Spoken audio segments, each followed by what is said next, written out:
দাদা আপনি সব নিয়ে যান, যা আছে সব নিয়ে যান, কিন্তু ওর মধ্যে একটা ইনহেলার পাম্প আছে, প্লিজ ওটা আমাকে দিয়ে যান, বাদ বাকি যা আছে আপনি সব নিয়ে যান। ভগবান क्या जुल्म है। আচ্ছা ঠিক আছে, নিয়ে নিন। Thank you.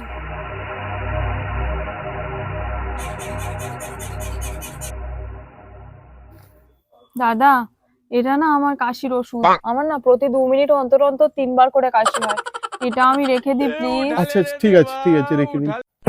আর এটা না আমার হাঁটুর ব্যথার ওষুধ, আমার না প্রতি অমাবস্যা পূর্ণিমায় আমার হাঁটুটা খুব ব্যথা করে, যার জন্য এটা আমি সবসময় সাথে রাখি, এটাও রেখে দিই প্লিজ।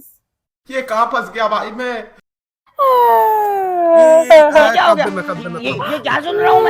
কান্না বন্ধ করুন। এটা না ঘুমের ওষুধ, 1 মাস আগে আমার 3 নম্বর বয়ফ্রেন্ড একটা বৌদি নিয়ে পালিয়ে গেছিল, সেই থেকে এই ঘুমের ওষুধটা না খেলে আমার রাতে ঘুম হয় না, এটা রেখে দিই প্লিজ প্লিজ। আচ্ছা আচ্ছা ঠিক আছে, রেখে দিন। আচ্ছা একটা কথা জিজ্ঞেস করি, আপনার ব্যাগে কি শুধু এই ওষুধপত্র? আপনার ব্যাগে টাকা রাখেন না?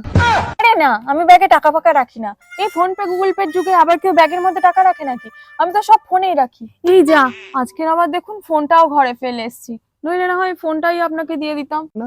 এই দাঁড়ান দাঁড়ান দাঁড়ান, আমার ব্যাগে না একটা ছোট 1 টাকার কয়েন আছে, এই দেখুন, এটা না আমাদের ওদিকে চলে না, আপনাদের ওদিকে চলে, যদি চলে আপনি চালিয়ে দেবেন, ধরুন এটা নিয়ে। আর শুনুন, মেয়েদের ব্যাগটা চুরি করবেন না, ওদের ব্যাগে কিছু থাকে টাকে না। 1 টাকা? তাও আবার ছোট কয়েন, থাক না, একটা বিড়ি খেয়ে নেবো।